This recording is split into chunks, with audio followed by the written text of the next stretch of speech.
तो ये अधिकार हम लोगों ने उन ब्राह्मणों को दिए हैं, क्योंकि उन लोगों ने पहले से ही हम लोगों से ये अधिकार हमारा छीन लिया है। आज हमारे समाज में शिक्षा के साथ खिलवाड़ किया जा रहा है। सुरक्षा कहते हैं कि हमारे राज्य में महिलाएं सुरक्षित हैं। कहाँ पे महिलाएं सुरक्षित हैं? हर रोज हर एक मिनट में निकलता है खबर कि यहाँ पर शोषण हुआ है, यहाँ पे बलात्कार हुआ है, यहाँ पे लड़कियाँ मार दी जा रही है, यहाँ जला दी जा रही है। हम लोगों को इतना अधिकार दे गए हैं कि अगर हम अपने अधिकार के बारे में जान जाए तो हम लोग इनका मुकाबला कर सकते हैं। तथागत गौतम बुद्ध और बाबा साहब अम्बेडकर जी और हमारे महापुरुष जिन्होंने संघर्ष करके हमें ये अधिकार दिलाया है, उनका मैं तहे दिल से धन्यवाद और उनका आभार करती हूँ, उनको सशक्त नमन करती हूँ। साथियों, आज हम आप लोगों के बीच में खड़े हो पाए हैं, ये एक संगठन की ताकत है।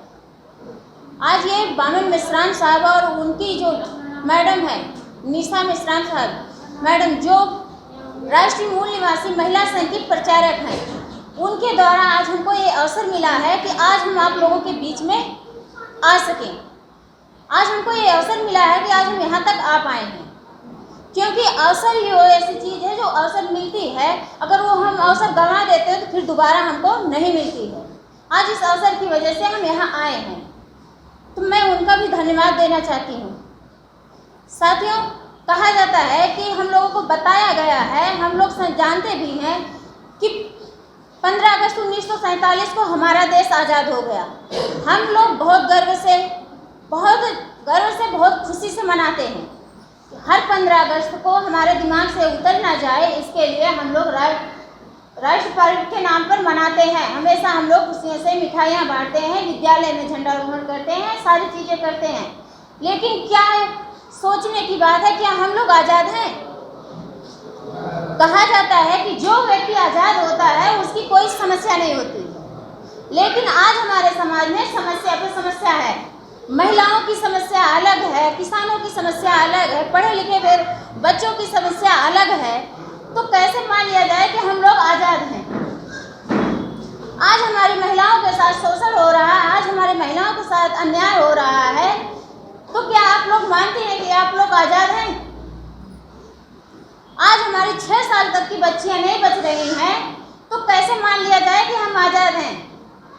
हम लोग जो सत्ता में पहुंचाते हैं, जो चुन के पहुंचाते हैं कि हमारे हक अधिकार के लिए, हमारी लड़ाई लड़ने के लिए वो आवाज़ उठाएंगे, हमको इंसाफ दिलाएंगे, लेकिन हमारे ही समाज से लोग, हमारे ही द्वारा चुने गए जो सत्ता में पहुंच जाते हैं, वो लोग हमारे ही लिए आवाज़ नहीं उठा रहे हैं।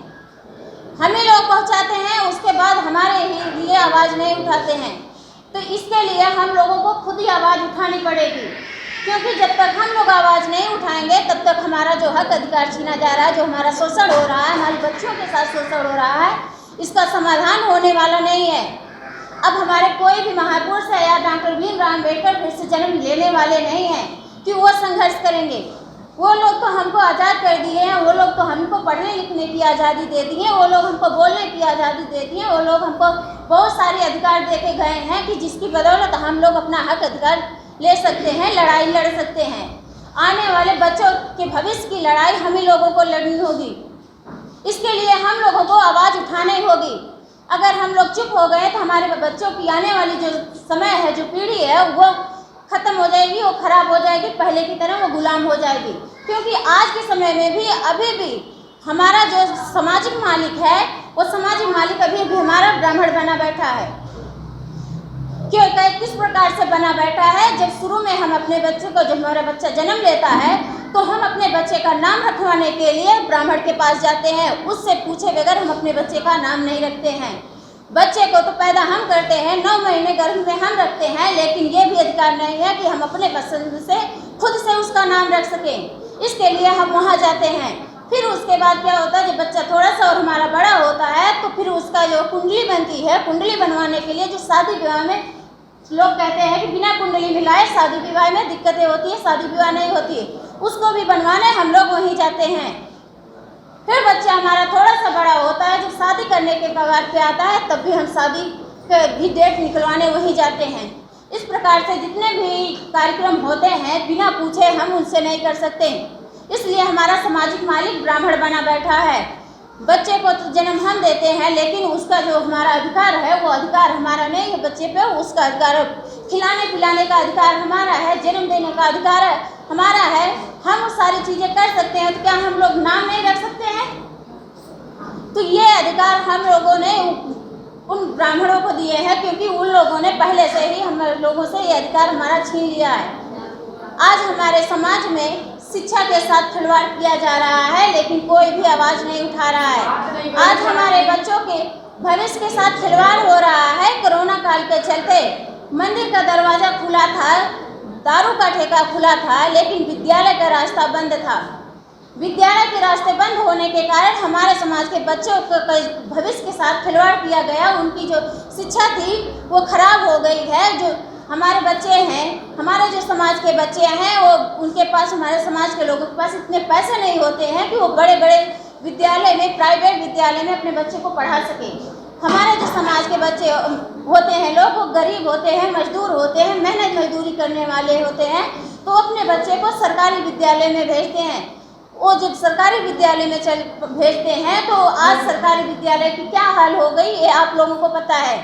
सरकारी विद्यालय में हमारे बच्चे जो जा रहे हैं स्कूल, वो पढ़ाई, उनको शिक्षा नहीं मिल रही है जो शिक्षा उनको मिलनी चाहिए। पहले क्या होता था, केवल हमारे समाज में केवल सरकारी विद्यालय हुआ करती थी। 1986 के पहले प्राइवेट विद्यालय नहीं थे, कि केवल सरकारी विद्यालय थी। तो उसमें ब्राह्मण, ठाकुर, वैश्य, शूद्र सबके बच्चे बराबर शिक्षा पाते थे। बराबर शिक्षा पाने के कारण हमारे समाज के भी बच्चे पढ़ लिख कर डॉक्टर, इंजीनियर, वकील बनते थे, वैज्ञानिक बनते थे। लेकिन आज क्या दशा हो गई, आज हमारे बच्चे जो सरकारी विद्यालय में पढ़ते हैं और पढ़ने के बाद अगर वो मेहनत करके प्राइवेट स्कूल वालों की सामना भी कर लेते हैं, उनकी मुकाबला भी कर लेते हैं, तब भी उनको जाके लास्ट में क्या कहा जाता है कि CBSE और UP बोर्ड का नाम देके हमारे बच्चे को छांट दिया जाता है। हमारे बच्चे मजबूर हो जाते हैं मजदूरी करने पे। हमारे लोग मेहनत मजदूरी करके उनको पढ़ा के सोचते हैं कि अपने पैरों पे खड़ा होकर आगे अपने आने वाली पीढ़ी, अपने आगे वाली भविष्य के निर्माण करें, लेकिन वो भी हमारे समाज के लोगों से छीना जा रहा है। आज अगर हमारे समाज के लोगों के साथ शोषण हो रहा है, इनका हक अधिकार छीना जा रहा है, तो कोई भी सरकार आवाज़ नहीं उठा रही है। आज हमारे बच्चों के जो खिलवाड़ हो रहा है, आज प्राय सरकारी विद्यालय में जो बच्चों को हम लोग भेजते हैं पढ़ने, उस बच्चे को शिक्षा ना मिल सके, इसके लिए सरकार ने क्या योजना बना दी कि विद्यालय में भोजन बनवाना शुरू कर दी। जो हमारे बच्चे विद्यालय में जाते हैं शिक्षा ग्रहण करने के लिए, वो बच्चे क्या करते हैं, सुबह स्कूल से जाते हैं पढ़ने के लिए, लेकिन वहाँ जाने के बाद उनकी दिमाग जो है केवल सूची पे रहती है कि आज हमको क्या मिलेगा खाने में, आज लिस्ट में क्या है, आज कौन सा दिन है, सारा दिन उनके दिमाग में रहता है। सरकारी विद्यालय के जो टीचर लोग हैं उनकी ड्यूटी पढ़ाने की है, लेकिन आज सरकार क्या की है, उनकी ड्यूटी में लगा दिए, BLO की ड्यूटी लगा दी है, उनको जनगणना में लगा दी, उनकी घर विद्यालय की देख रेख में लगा दी है, भोजन की जो निर्माण करने में लगा दी है, जो प्रधान के माध्यम से होती थी, आज वो स्कूल के प्रिंसिपल के जिम्मे है। आज स्कूल के प्रिंसिपल उसकी जिम्मेदारी ले रहे हैं, आज वो उठा रहे हैं। जब सरकारी विद्यालय के मास्टर लोगों की ड्यूटी इतनी ज़्यादा लगा दी गई, उनके ऊपर इतने काम थोप दिए गए हैं, तो शिक्षा क्या देंगे, उनके पास समय ही नहीं रहेगी हमारे बच्चों को शिक्षा देने के लिए। तो सोचने वाली बात है कि सरकारी विद्यालय में पढ़ने वाले बच्चों की भविष्य कहाँ जाएगी। और अगर हमारे लोगों के पास इतने पैसे होते तो वो भी प्राइवेट स्कूल में पढ़ा सकते अपने बच्चे को, लेकिन ये शिक्षा ही ऐसी ताकत थी जो ब्राह्मण लोगों की सामना कर रही थी। आज शिक्षा ग्रहण करके हमारे समाज के लोग ब्राह्मण के बराबर बैठ रहे थे, चाहे वो SC को हो, चाहे OBC को हो, चाहे माइनॉरिटी के बच्चे हों। कुर्सी अगर बराबर में उनको नौकरी मिल जाती थी तो उनके बराबर उनका मुकाबला कर रहे थे। ये उन लोगों को हजम नहीं हुई, षड्यंत्र के द्वारा उन लोगों ने प्राइवेट शिक्षा इतनी महंगी कर दी गई कि ये लोग पढ़ा नहीं पाएंगे अपने बच्चों को, तो हमारे सामने हमारे बराबर रह नहीं पाएंगे। इन लोगों की इतनी औकात हो गई कि जो हमसे नज़र नहीं मिला पा रहे थे, जो हमारे सामने खड़े नहीं हो पा रहे थे, जिसके ऊपर हम लोग शासन कर रहे थे, आज ये लोग हमसे ऊंचे जा रहे हैं।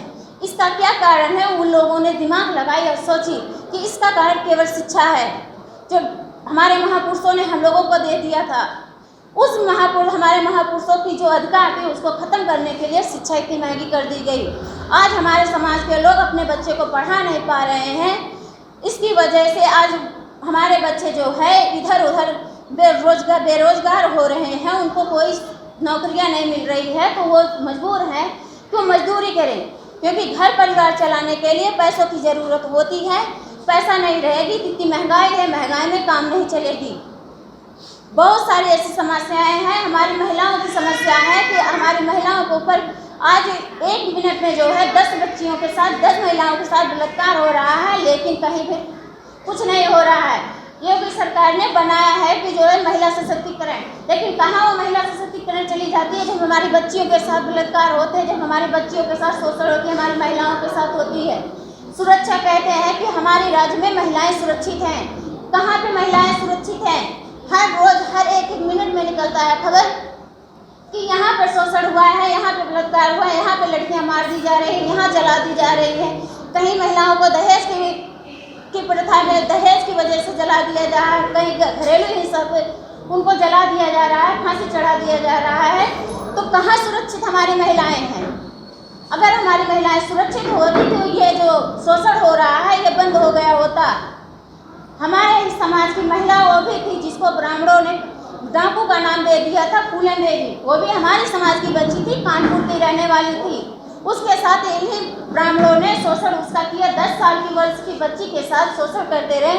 उसने ठान ली कि हम इनका मुकाबला करेंगे, अपने मान सम्मान स्वाभिमान के लिए लड़ाई लड़ेंगे।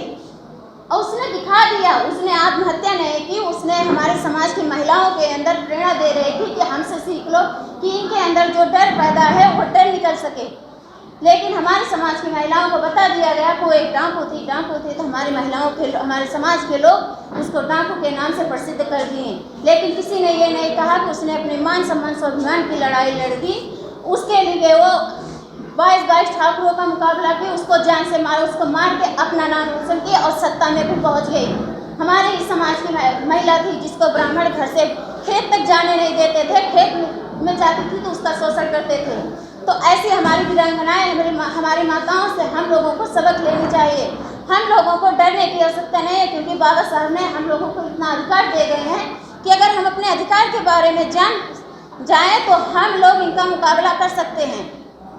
क्योंकि हमारी महिलाएं भी पुरुष से कम नहीं है। आज अगर जो काम पुरुष भाई कर रहे हैं वो हमारी महिलाएं भी करके दिखा रही हैं। आज अगर गाड़ी हमारे पुरुष भाई चला रहे हैं तो हमारी महिलाएं भी चला रही हैं। आज अगर पढ़ लिख कर डीएम एसडीएम पुरुष भाई बन रहे हैं तो हमारी महिलाएं भी बन रही हैं।